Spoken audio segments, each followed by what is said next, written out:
저는 그 인문논술 강사 지금 16년째 하고 있고요. 학림에서는 10년 이상 계속 아이들하고 함께 하고 있습니다. 현재 대치하고 중계에서 강의를 하고 있고요. 그리고 목동하고 그리고 동작, 여기 이렇게 서울 중심에 있는 학교들에서 학원들에서 주로 강의를 했었습니다. 아까 실장님께서 잠깐 말씀을 해주셨지만 제가 자부심으로 가지고 있는 거는 이제 다관한 학생들을 많이 배출한다는 거거든요. 그거는 지금 말씀드리는 그런 원서 지원 전략과 관련되어 있는 부분이라고 봅니다. 좀 주목해 주시면 좋을 것 같습니다. 그래서 논술로 대학 가기라는 제목을 좀 붙여봤습니다. 왜냐하면 이쯤 되면 논술로 어디 쓸지가 되게 가장 궁금해서 오신 분들일 거라고 생각을 해서요. 구체적으로 이제 지원 방향과 관련된 얘기를 좀 해보려고 합니다. 우선 당연히도 이제 개괄적인 내용을 좀 확인하고 넘어가야 될 텐데요. 이미 다 아시는 내용일 수도 있지만 한 번은 훑고 가야 오늘의 얘기에 이제 통일성 있는 결론으로 가닿을 수 있을 것 같아서 요 내용들을 좀 준비를 해봤습니다. 보시면 이제 대입 전형은 교과와 종합과 논술과 정시 이렇게 나뉘어지잖아요. 아시겠지만 교과와 종합과 논술이 바로 수시 전형이고 그리고 수능으로만 가는 게 이제 정시 전형이 되겠죠. 근데 정시를 제외한 모든 전형에서는 다 이렇게 내신이 지금 들어가고 있잖아요. 근데 교과하고 종합 같은 경우에는 내신의 영향력이 굉장히 큰 전형이라고 보셔야 되고 그 두 전형에 지원하는 게 쉽지 않을 경우 보통 이제 논술 전형을 많이 생각하게 되죠. 그래서 마지막에 정시를 제외한 위에 저 세 가지가 수시 6개 카드를 쓰는데 주요하게 될 텐데 어떤 학생이 교과를 쓰고 어떤 학생이 종합을 쓰고 어떤 학생이 논술을 써야 되는지에 대해서 분명히 알고 접근을 하셔야 되겠다라는 생각에서 이렇게 좀 정리를 해봤고요. 그걸 기준으로 제가 늘 말씀드리는 건 여기 일반고 내신 3.5 이하 논술 이게 되게 중요합니다. 3.5가 넘어가게 되면 일반고 기준으로는 인서울은 당연히 어렵고요. 그리고 특목고 기준으로 봤을 때는 학교 상황에 따라 좀 달라지게 되죠. 그래서 오늘은 일반고 기준으로 말씀을 드리려고 하는데요. 이때 내신 3.5는 전 과목은 아닙니다. 국어, 영어, 수학, 사탐 계열의 과목들을 나이스에 들어가서 확인해 보시면 그 등급들이 좀 정리가 되어 있잖아요.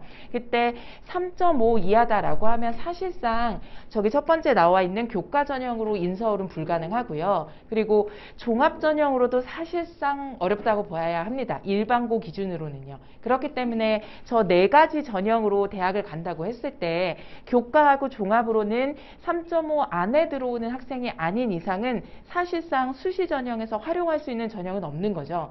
그래서 수시 전형에서는 3.5 이하 되는 학생들은 저 논술 전형에 이제 주목을 해봐야 되는 거고요. 오늘은 저것과 관련된 얘기를 좀 주요하게 드리려고 합니다. 그리고 이제 두 번째, 제가 오늘 말씀드리는 거에 전제 첫 번째, 두 번째라고 제가 말씀을 드렸는데 두 번째는 6월 학평 수학 4등급 이하라면 반드시 논술을 써봐야 된다. 이제 이 얘기인 거죠. 아시겠지만 2학년 때까지는 뭐 1, 2, 3 안에 들었다고 하더라도 3학년 6월 학평을 봤을 때 한 등급씩 떨어지는 건 많이 경험을 좀 하셨을 텐데요. 그것을 전제로 얘기를 하셔야 됩니다. 그래서 6월 이전의 등급으로 판단하시지 말고 6월 학평 등급으로 수학이 4등급이 나왔다라고 하면 정시에 집중하기는 좀 쉽지 않은 점수대라는 걸 좀 인지를 하셔야 돼요. 제가 여기 써놓은 두 가지 기준점에 근거해서 제가 이렇게 말씀을 드리는 건데 이게 좀 흐릿하죠? 잘 안 보일 수 있어서 제가 좀 구두로 읽어드리면 수능 2, 3, 2, 2 정도 되면 정시로 건동홍숙의 합격선이라고 보시면 되거든요. 과별로 조금 다를 수 있고 추합에 따라 좀 차이가 있다고 하더라도 제가 지금 제안한 건 마지노선입니다. 그래서 사실상 저걸 넘어선다라고 하면 정시로는 건동홍숙이 어렵죠. 그리고 제가 그 밑에 또 써놨는데 정시로 2, 4, 2, 2 요거 순서는 국수 영탐입니다. 이렇게 했을 때 2, 4, 2 정도가 성신여대나 서울여대 정도 합격 컷이에요. 그래서 사실상 수학이 이제 4등급이 넘어가게 되면 정시로는 좀 어렵고요. 여기 2, 4, 2 학생이 그래도 정시로 인서울 합격할 수 있는 기준점을 제시해 주는 거는 그래도 국어가 2등급이기 때문에 가능한 거죠. 아시겠지만 영어는 절대평가이기 때문에 정시에서 영향력이 그렇게 크지 않잖아요. 그래서 국어하고 수학하고 그다음에 탐구에서의 표점이 되게 중요한데 그 중에서도 국어 수학이 이제 이과 N수생들하고 경쟁을 했을 때 끌어올리기가 쉽지 않아서 그래서 이제 고3 학생들 같은 경우에는 수시에 집중을 하죠.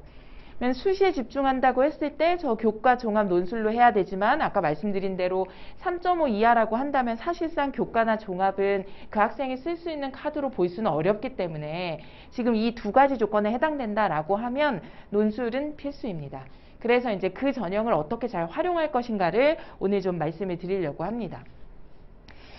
당연히도 제일 먼저 파악하셔야 되는 거는 수능 최저 조건이겠죠. 그렇죠? 무엇보다 중요합니다. 왜냐하면 저걸 맞추지 못하게 되면 사실상 그 카드는 그냥 버리는 게 되기 때문에 이게 무엇보다 중요하죠.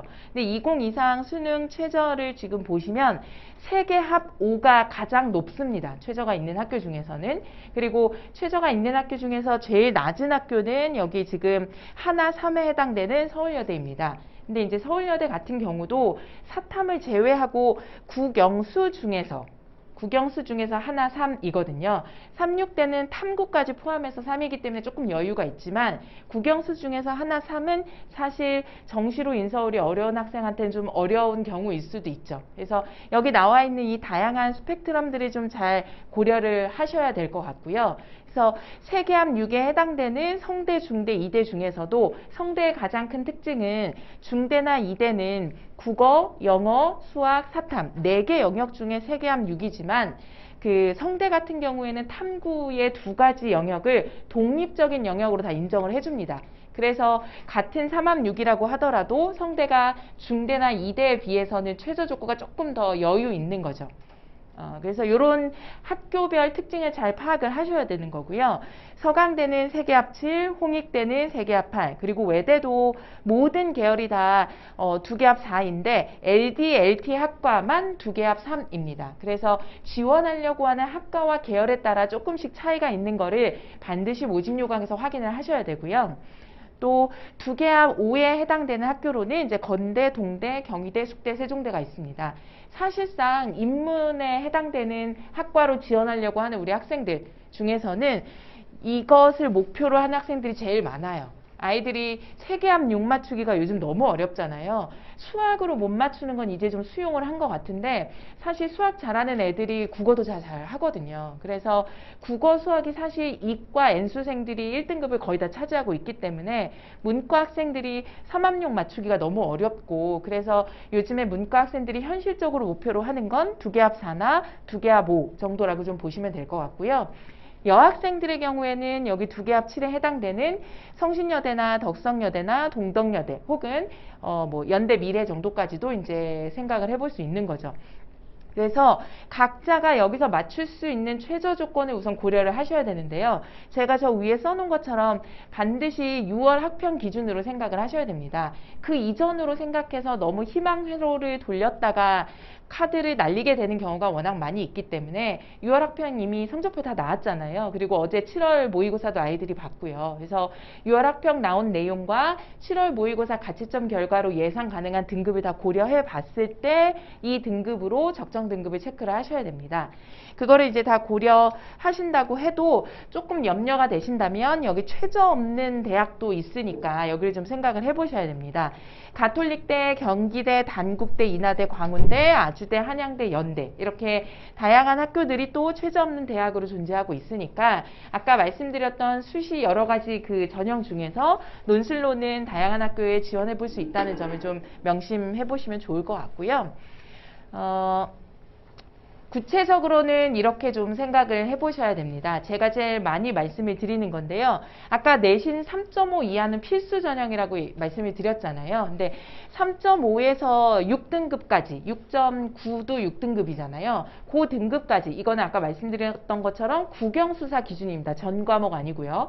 국영수사로 나이스에서 다 산정을 해주기 때문에 들어가서 확인하실 수 있는데 그렇게 봤을 때 내신 3.5에서 6.9 요 사이에 있는 학생들 학생들이 사실 논술 전형을 제일 잘 활용할 학생들이거든요. 아무리 내신 반영률이 낮은 논술이라고 하더라도 7, 8, 9등급에서는 조금씩 감점이 있기 때문에 주로 3.5에서 6등급 학생들이 논술을 제일 많이 지원을 합니다. 그런데 2.5에서 3.5인 학생들도 논술을 활용을 해야 되죠. 저 학생들은 논술을 상향 지원용으로 쓰셔야 합니다. 그게 가장 큰 차이예요. 그래서 내신 2.5에서 3.5 해당되는 학생들도 조금 세분화 해봐야 되는데요. 2.5에서 3.0 정도에 해당되는 학생들은 일반고 기준입니다. 국영수사로만 산정을 했을 때 2.5에서 3.0이 나오면 사실 교과 전형과 학종으로 인서울이 가능합니다. 그러니까 저 친구들은 수시 6개 카드를 다 논술로 쓸 필요는 없죠. 그래서 교과랑 학종으로 안정을 쓰시고 논술로는 이제 소신 상향을 지원하는 데 사용을 하셔야 됩니다. 그리고 내신이 3.0에서 3.5에 해당되는 학생은 교과 전형은 사용할 수 없습니다. 교과 전형으로는 사실상 인서울이 어려워요. 이미 국영수사에 3자가 붙기 시작하면 가천대 정도가 이제 합격 컷으로 시작이 되거든요. 그래서 그 경우에는 이제 학종으로 인서울을 좀 생각을 하셔야 되고 논술로 적정과 상향을 좀 생각을 하셔야 됩니다. 물론 이제 학교나 학과에 따라서 예를 들면 뭐 동덕여대 비인기학과 이런 데들은 3점 초반으로도 교과 전형을 좀 생각해 볼 수 있기는 하나 그거는 좀 안정적으로 지원을 해본다기보다는 좀 추합까지 좀 기다려야 되고 그리고 좀 긴장된 마음으로 봐야 되기 때문에 그거는 안정으로 보기는 좀 어려워서요. 안정적인 것까지 딱 얘기를 했을 때는 3.0에서 3.5는 학종으로 인서울이 가능하다 이렇게 보셔야 됩니다. 그러니까 그 등급대에 해당된다고 하면 논술로 이제 희망대학을 지원을 하는 용도를 사용하셔야 되는 거죠. 그래서 제가 좀 세 번째 얘기해 놓은 것처럼 논술로 적정 대학을 어디로 봐야 되냐라고 했을 때 6월 학평 등급으로 아까 말씀드렸던 여러 가지 최저 기준들이 있었잖아요. 그 중에 본인이 맞춘 대학을 적정 대학으로 보셔야 합니다. 그리고 보통 내신이 2.5에서 3.5 해당되는 학생들은 제가 밑에 여기 지금 두 가지의 다른 고려사항을 또 얘기를 해놨는데요. 수학과 영어도 3등급 맞출 가능성이 그래도 조금 더 높거든요. 이쪽 학생들보다는. 제가 위에 써놓은 건 내신이지만 요 내신 2.5에서 3.5 되는 학생들이 그래도 모의고사 6월 학평에서 수학 3등급이나 영어 3등급도 맞출 가능성이 있기 때문에 제가 요 라인에다 좀 추가적인 요소로 제안을 좀 해드렸는데요. 모의고사가 수학 3등급 이상인 경우에는 인문수리가 포함되는 대학으로 지원하기를 매우 추천합니다.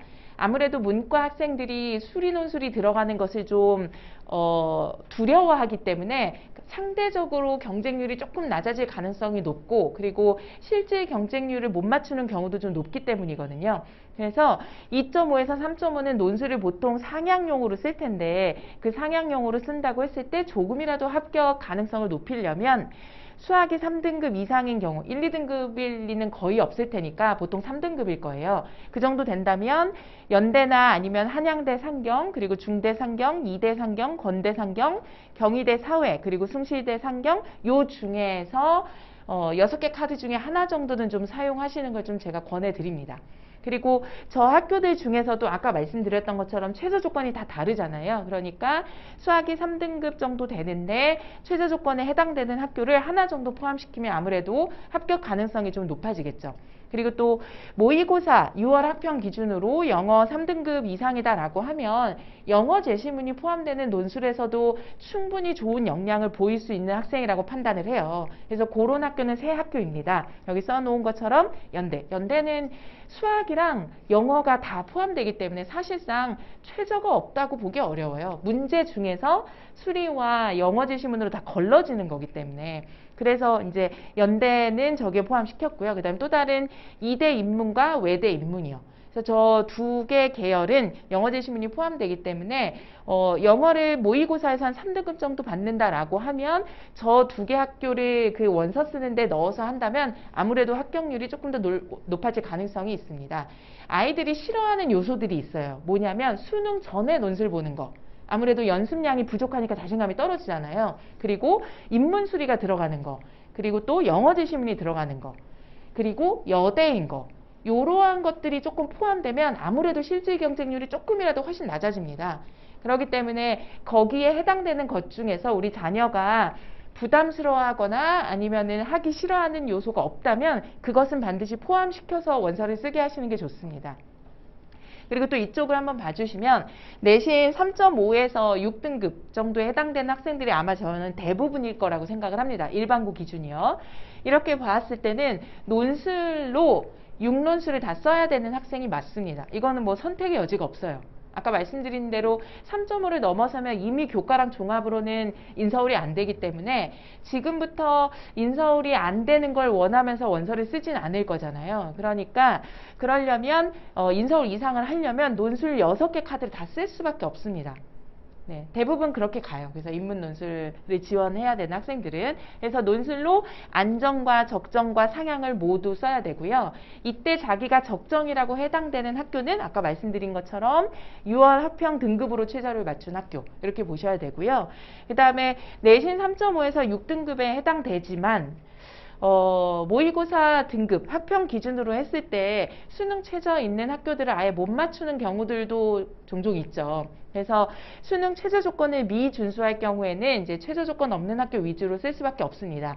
남학생들이 아마 여기에 좀 더 해당이 될 거예요. 여학생들은 2개 합 7인 학교가 그래도 성신여대나 아니면은 그 덕성여대나 동덕여대가 존재했었으니까요. 그리고 서울여대도 하나 3으로 있었는데 남학생들 경우에는 2개 합 5를 맞추지 않는 이상은 사실 최저 조건 맞추기가 어려운 거죠. 2개 합 6에 해당되는 항공대가 있기는 하나 항공대는 너무 적게 뽑고 문제가 조금 까다롭기 때문에 별로 추천하지 않습니다. 그래서 여기 안에 해당되는 학생들은 6논술로 준비를 해야 되는 거고요.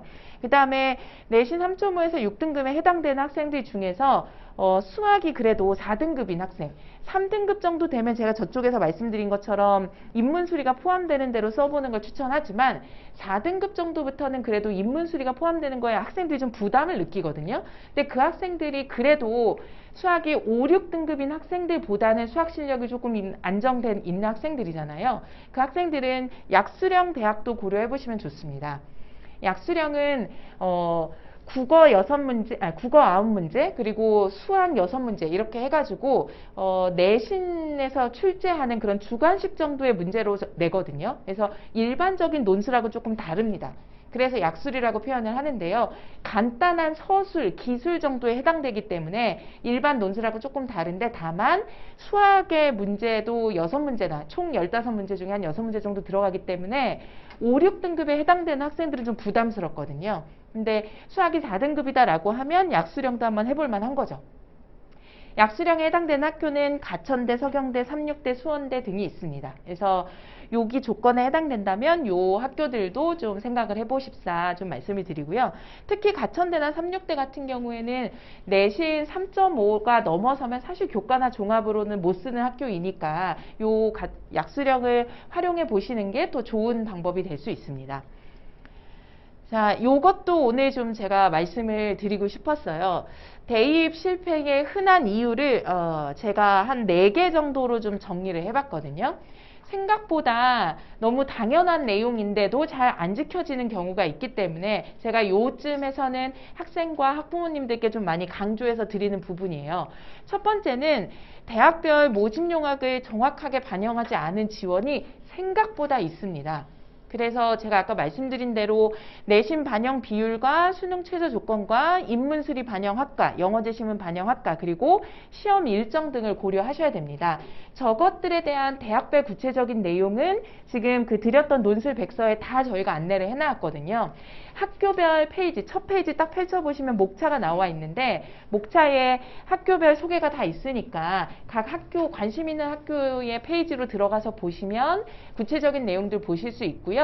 그리고 앞에 페이지들에서 보시면 거기에 논술 일정과 그 다음에 최저 조건과 그리고 전형 방식도 다 안내를 해 놓았죠. 그래서 그거를 좀 보시고 이거를 반드시 고려해서 원서를 작성하게 하셔야 됩니다. 그 다음에 이제 두 번째는 안정, 적정, 사냥으로 위험을 분산하지 않은 지원은 정말 큰 위험을 감수해야 되는 경우가 많습니다. 제가 여기 설명을 해놓은 것처럼 수능 당일 컨디션에 대한 예측은 불가능합니다. 네, 그거는 뭐 대부분 모의고사대로 볼 거라고 생각을 하지만 모의고사보다 떨어지는 경우도 많이 있기 때문에 반드시 안정을 포함해가지고 원서 작성을 하라고 저는 제안을 하거든요. 제가 저희 반 학생들한테는 6개 카드를 아예 찍어서 제안을 해주는데 그때 저는 반드시 안정을 포함을 시킵니다. 그래서 학부모님들도 반드시 6개 원서를 작성하실 때 안정, 적정, 상향으로 그것을 위험을 분산해서 원서를 꼭 작성하게 하셔야 된다. 특히나 다른 전형, 아까 말씀드렸던 교과나 종합으로 인서울이 불가능한 학생은 논술로 안정을 꼭 써야 합니다. 그게 되게 중요한 포인트이고요. 그 다음에 이제 세 번째는 이거 너무 중요하죠. 이거는 사실 학생들한테 말씀 전달하고 싶은 내용인데요. 원서 접수에만 집중하고 정작 공부하지 않는 학생들이 굉장히 많아요. 생각보다. 계속 저 쫓아다니면서 선생님 하면서 상담은 계속 하는데 그 상담의 결과를 정말 이루고 싶은 학생인지 의문이 드는 경우도 많이 있어요. 계속 상담만 하고 어떤 불안만 해소하고 싶어하고 공부를 안 하는 경우도 꽤 있거든요. 그거는 아무 의미가 없죠. 제가 저쪽에 잘 써놓은 것처럼 결국 현재 자기 조건에서 전략을 세우고 실천하는 게 중요한 거고 그 전략을 세우고 실천한다고 하는 것은 컨설팅이나 강의 전략 이 모두 다 실천을 한다고 전제했을 때 저희가 제안을 하는 거잖아요. 그래서 생각보다 이 문제점 3을 학생들이 많이 간과합니다. 그래서 여름방학 2달, 그 8주, 9월 둘째 주까지 저희가 한 8주 정도의 시간으로 잡는데 그 시간을 원서 접수하는 것 때문에 굉장히 혼란하게 보내고 정작 원서 접수를 해버리고 나면 자기가 그 대학에 이미 진학한 것처럼 생각하는 학생들이 굉장히 많아요. 원서 접수와 공부는 분리해야 되는 거죠. 그래서 요 세 번째 사항을 가정에서도 되게 많이 지도를 좀 해주셔야 되는 부분이라고 보고요. 그 다음에 이제 네 번째, 강의만 듣고 복습과 정리를 하지 않는 학생들도 많이 있습니다. 강의를 듣고 그리고 스카 가서 앉아있는 것만으로도 공부가 되는 건 아니잖아요. 특히 논술을 듣는다고 해서 합격하는 과목은 절대 아닙니다. 직접 써서 작문을 해서 내야 되기 때문에 학생이 스스로 쓰고 다시 써보고 첨삭받고 고쳐 써보고 하는 경험이 반드시 누적돼야 하거든요. 그래서 이 첫 번째, 두 번째는 교사의 역량과 더 관련되어 있지만 요 세 번째, 네 번째는 학생과 학부모님이 조금 더 지켜주셔야 되는 부분 이렇게 좀 생각을 하셨으면 좋겠습니다. 그래서 제가 이제 가장 알아보시기 좋게 예시로 말씀드리는 건 이런 방식이에요. 제가 이런 식으로 이제 진학 지도를 하는데요. 한 명의 학생을 좀 특정해가지고 제가 좀 얘기를 해보면 유언학평에서 2개합 5를 맞춘 여학생이다. 예를 들면 저기 국어 3, 그리고 수학 4, 그리고 영어 3, 사탐 2, 3. 이게 가장 많이 보는 등급대예요. 사실. 인문논술을 지원하는 학생들 중에서 저거보다 더 낮은 경우도 많이 있죠, 사실은. 근데 저 정도 되는 학생이라고 했을 때 어떻게 제가 이제 제안을 하느냐라고 하면 아까 말씀드렸던 내용들을 실천하고 이제 실현한 내용이 이것이 될 텐데요. 저 학생은 지금 국영수사 4개 영역 중에 2개합 5를 맞춘 거잖아요. 그쵸? 영어가 3이고 사탐 하나가 2이니까 그걸로 2개합 5를 맞춘 게 이제 적정 학교가 되는 거죠. 그러면 2개합 5에 해당되는 학교가 건대, 경희대, 동국대, 세종대, 숙대입니다. 그러면 저걸 맞췄다고 해서 저 학교들을 다 쓰게 하느냐? 그렇지 않죠. 제가 아까 반드시 상향과 적정과 안정으로 나눠서 원서를 써야 된다고 했잖아요. 그래서 요 학교 중에 2-3개. 그리고 조고 다음으로 있는 최저 조건은 2개합 7이죠.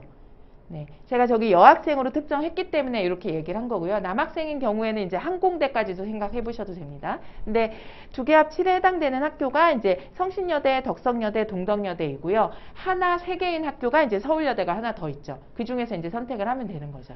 그리고 이제 상향은 2개합 5인 학생한테 2개합 4는 외대나 숭실대, 혹은 3합 8에 해당되는 홍대, 혹은 이제 3합 7에 해당되는 서강대입니다. 그래서 저 중에서는 하나 중에 상향을 또 안 쓸 수는 없어요. 왜냐하면 수능 당일날 꼭 수능 당일날의 등급을 예측 불가능하다고 얘기하는 게 그게 꼭 못 본다는 얘기는 아니잖아요.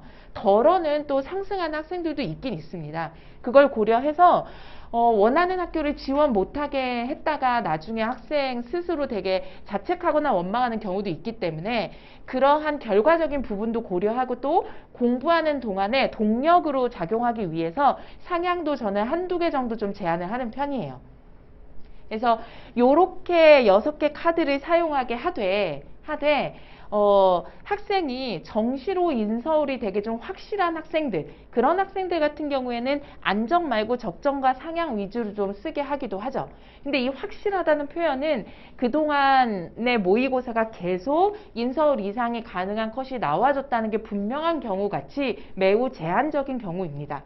그 경우를 제외한다면 대부분 안정까지 포함해서 원서를 작성하게 하셔라. 이게 되게 중요하고요. 그러면 이렇게 이제 원서 작성까지 했다라고 하면 이제 그 다음은 어떻게 준비를 해야 될 것인가에 대한 얘기를 좀 해봐야 될 것 같습니다. 3학년 여름방학 현재 논술을 이제 어떻게 준비해야 될까? 크게 두 가지로 나누고요. 이거는 저 두 가지로 분류한 학생들 모두에게 공통되는 사항이라고 보시면 될 것 같습니다. 저 첫 번째는 유형편 정규 수업을 이미 마친 학생들인 경우, 여기에 지금 제가 아까 서두에 그 질문을 드렸던 것처럼 재원생도 있을 거고 신규를 좀 생각해 보시고 오시는 분들도 있을 텐데, 재원생인 경우에는 저 유형편 정규 수업을 마친 학생에 해당되겠죠. 그 학생들은 지금 복습이 필수입니다. 이미 이제 재원생인 학생들은 유형편 진도가 다 나갔어요. 다음 주 정도부터 이제 저희가 다다음 주나 다음 주 정도부터 각각 이제 여름방학 특강이 진행을 하니까 이미 유형이 다 나갔거든요. 그러면 그 유형 다 나간 거를 한번 다시 복기해 보면서 제가 두 번째 써놓은 것처럼 선생님한테 계속 첨삭 받으면서 자기가 부족했다는 걸 많이 지적받은 유형들이 분명히 존재할 거고요. 빈출 유형 8가지를 배우는 게 그동안 정규 수업의 포인트였는데 그 중에서 좀 빈약했던 유형에 대해서 반드시 다시 쓰기를 좀 해보아야 합니다. 그것이 수능 모의고사에서 오답 노트 정리하는 거와 똑같은 효과를 가져오거든요. 그래서 예전에 성대의 논술 출제위원이었던 그 전 문화부 장관이었던 유용준 교수님은 한 문제를 7번까지 써보라고 제안을 했었어요. 그게 합격의 비결이라고. 성대에서 10년 동안 출제위원을 하셨던 분이시거든요. 근데 우리 학생들이 사실상 한 문제를 7번까지 쓰라고 하면 너무 지루해하고 하기 너무 힘들어요. 그래서 저희가 이제 그래서 고안한 커리큘럼이 수업 중에 한 번 쓰고 그 다음에 첨삭받고 다시 쓰기를 해오고 제가 작성해서 준 예시 답안을 베껴 써보는 필사, 이래서 한 문제를 3개 쓰기를 이미 수업에서 하고 있거든요. 그러니까 7번까지는 못한다 하더라도 이제 유형편이 끝난 시점에서는 그동안 첨삭받았던 것들 중에서 부족했던 것들을 다시 한번 써보는 작업 정도는 해봐야 합니다. 그래서 이제 한 문제를 한 4번, 5번 이렇게 써본 학생이 확실히 문장력이 향상되는 건 어쩔 수 없고요. 그 다음에 제가 저기서 제일 강조하는 거, 지금 말씀드렸던 거 다 수능 최저를 맞춘다는 전제 하에 제가 제안을 한 거잖아요. 그러니까 주 6일 수능 최저 맞추기에 몰입을 해야 돼요. 그게 굉장히 중요해요. 수능 최저를 못 맞추면 합격률이 떨어지는 건 너무 당연합니다. 왜냐하면 최저를 맞췄다고 전제했을 때 실질 경쟁률이 10대 1 내외인 거니까요. 사실 연대나 한양대처럼 막 40대 1, 50대 1은 합격하기가 쉽지 않잖아요. 근데 수능 최저 조건이 있는 학교들은 10대 1이 안 넘는 과들도 많기 때문에 그 효과를 저희가 봐야 되는 거거든요. 그러려면 수능 최저 조건 맞추기가 너무너무 중요합니다. 그래서 제가 논술 강사지만 학생들한테 주 6일 최저 맞추는 데 집중하라는 걸 굉장히 강조하거든요. 논술은 일주일에 한 번 그 3시간, 4시간 수업하는 걸로 사실 충분합니다. 그걸 고려해서 1월 달부터 커리큘럼을 짜둔 거니까요. 그래서 저 유형편 정규 수업을 마친 학생이라면 하던 대로 그걸 계속 진행하는 게 되게 중요합니다. 그리고 이제 여름방학 때부터는 어떻게 되느냐, 유형편 정규 수업을 마치고 나서 이제 제 수업 같은 경우에는 상위권대반 1반, 그리고 중위권대반 2반, 그리고 인서울반 1반 이렇게 해가지고 학생들이 이제 풀세트 풀기에 들어가야 되는데 자기가 실제로 원서를 쓸만한 학교의 문제를 풀어보는 게 아무래도 효율이 높아지잖아요. 그래서 학생들에게 맞게 4개 수업을 저는 저렇게 여름방학 특강을 상위권, 중위권, 인서울로 나누거든요. 이때 상위권 하위권은 3합6을 맞추는 학생들의 대상이 되는 반이고요. 중위권은 2개합 4, 5, 그리고 인서울은 2개합 7 정도 맞추는 학생들. 그래서 그렇게 여름방학부터는 이제 정규 수업을 마쳤으니까 자기가 실제로 원서를 쓸 학교들의 기출문제를 풀어본다. 요게 이제 그동안 했던 학생들한테 제가 이제 권하는 방식입니다. 그리고 당연히도 하던 대로 열심히 하기. 아까 말씀드린 대로 실천이 되게 중요하고요. 그 다음에 요 가운데가 이제 신규 학생들에 해당되는 제한인 거죠. 여름방학을 지금 여름방학 때부터 논술을 하겠다 마음 먹었거나 아니면 예전에 했다가 잠시 쉬었다가 다시 오는 학생들이 여기에 해당이 될 텐데요. 이 학생들은 빈출 유형 단기 완성반을 반드시 수강을 하셔야겠죠. 그래서 어느 학교든 반드시 출제하는 8가지 유형을 반드시 마스터 하셔야 됩니다. 그걸 하고 나서 저희가 이제 9월, 10월, 11월 달에 대학별 수업으로 진행을 하니까 그 빈출 유형을 마스터하고 대학별 수업을 진행을 해야 훨씬 더 효율이 높아지거든요. 왜냐하면 대학별 수업은 그 학교의 요구사항에 맞는 최적화된 답안 작성 위주로 수업이 진행이 됩니다. 그래서 이렇게 요약하는 거야, 이렇게 비교하는 거야, 이런 걸 친절하게 설명하는 수업은 아니에요. 9월 이후의 수업들은. 그렇기 때문에 논술을 지금 시작하려고 하는 학생들은 반드시 빈출 유형, 그 유형 집중반을 단기 완성을 하고 9월부터 이제 대학별 수업에 들어가야 할 것이고요. 그리고 이 학생들도 마찬가지로 수능 최저 맞추기가 굉장히 중요하다는 점을 인지해 주어야 되고요. 다만 저 정규반을 이미 마친 학생들에 비해서는 연습량이 짧잖아요. 그렇기 때문에 이 학생들인 경우에는 다시 쓰기나 필사 이것에 대한 과제가 조금 더 나갈 예정입니다. 그래서 그렇게 해서 글쓰기의 회차에 대해서 일찍 시작했던 학생들을 극복할 수 있는 연습량을 좀 가져가야 되고요. 그 다음에 자기 자신을 믿고 눈앞에 놓인 과제들을 잘 해결하기. 이게 되게 중요해요. 제가 오늘 계속 입시 전략이라고 말하면서 학생들의 심리와 공부를 대하는 태도에 대해서도 계속 언급을 하는 게 사실 저는 심리가 되게 실제적인 거라고 생각을 해요.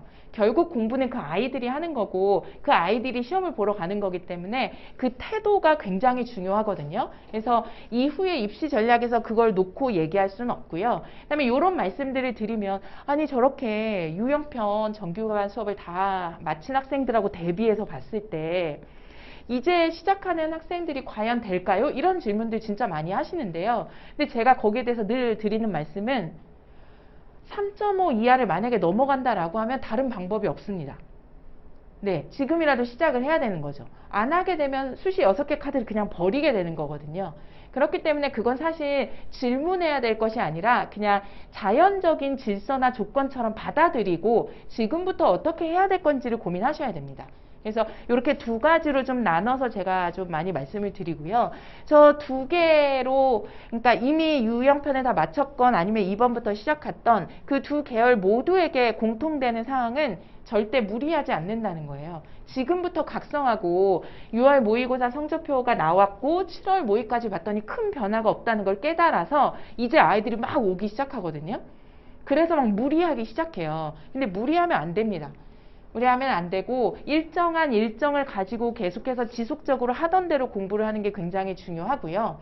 그리고 여름방학 이 기간이 어떤 의미냐라고 하면 대학별 논술 출제 유형의 특성들을 열심히 탐색하는 기간으로서의 의미도 있습니다. 그래서 내가 어느 학교의 최저 조건을 맞춘다 뿐만 아니라 그 학교 문제와 실제로 맞는지를 탐색해보는 기간이기 때문에 그래서 각 학교에서 실시하는 모의 논술도 잘 활용하시고 그 다음에 이미 저 유형편을 맞춘 학생들이라면 그 상위권대 반, 중위권대 반, 인서울 반에서 그 탐색을 열심히 하게 됩니다. 그걸로 좀 해결이 되고요. 그 다음에 새로 시작하는 학생들 같은 경우에는 제가 아주 상세하게 설명을 해주기 때문에 그 탐색의 역할을 충분히 할 거라고 보고요.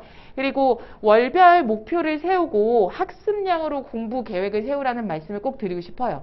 학생들은 시간으로 계획을 세우거든요. 근데 그거는 앉아있다 오면 한 것 같은 느낌이 들죠. 그래서 반드시 목표를 세울 때는 공부량으로 계획을 세워야 된다는 거 좀 아이들에게 강조해 주셨으면 좋겠고요. 그 다음에 이게 진짜 중요합니다. 이제는 수능 최저 조건에서도 선택과 집중이 필요해요.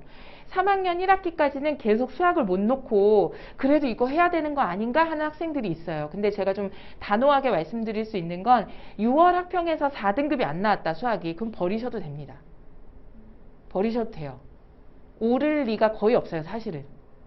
제가 한 10년 넘게 계속 고3 학생들만 중개해서 계속 해본 결과, 그리고 또 통합수능으로 바뀐 최근 3년을 조명해본 결과 정말 한 100명 중에 1명 있을까 말까예요. 근데 그런 학생들의 기준은 뭐냐? 하루에 순공 시간이 8시간 이상 정도 돼야 가능해요. 수학 한 등급을 올린다는 건. 근데 현역 학생들, 고3 학생들이 하루에 순공 시간을 8시간 이상 낼 수가 없잖아요, 사실상.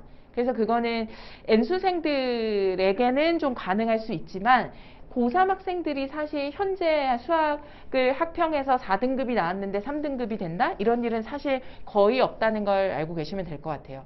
그래서 최저 조건을 맞춘 데에도 이제는 선택과 집중을 하셔야 돼요. 주로 영어하고 사탐이 됩니다. 영어는 절대평가니까 공부한 만큼 바로 결과가 반영이 되잖아요. 국어하고 수학은 반영이 안 돼요. 우리 아이들이 공부를 안 하는 게 아니거든요. 진짜 열심히 하는데 등급이 안 올라요. 왜냐하면 상대평가니까. 근데 이과 N수생들이 1등급을 다 차지하고 있기 때문이죠. 뉴스에서 많이 보셨겠지만 뭐 그 서울대 의대의 합격자가 그 특정 S학원의 출신 50% 이상이라는 얘기 많이 들어보셨잖아요.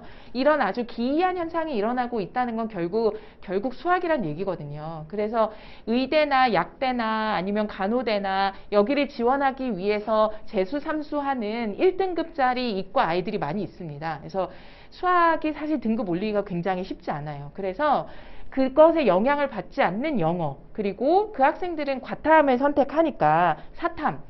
그래서 영어와 사탐으로 수학이 지금 4등급이라면 4등급 이하라면 영어와 사탐으로 아까 말씀드렸던 두 개 합 4, 5라도 챙겨서 수능 최저 조건을 맞추는 게 가장 현실적입니다. 지금 한 4개월 정도 남은 상황에서는 그것이 최선이라고 생각을 하고요. 그래서 제가 이제 간담회라고 하면은 일방적으로 제 얘기를 하기보다 제가 이런 식의 정보를 드리고 그거를 토대로 해서 좀 도란도란 질문을 하시는 것들을 좀 받아서 구체적인 얘기를 하는 것도 좋겠다 싶어가지고 요 정도 방향성 안에서 좀 얘기를 정리를 해봤거든요. 그래서 지금 말씀드린 내용들을 토대로 해가지고 좀 궁금하신 점이 있으면 질문을 해주시면 그거를 좀 진행을 해보도록 하겠습니다.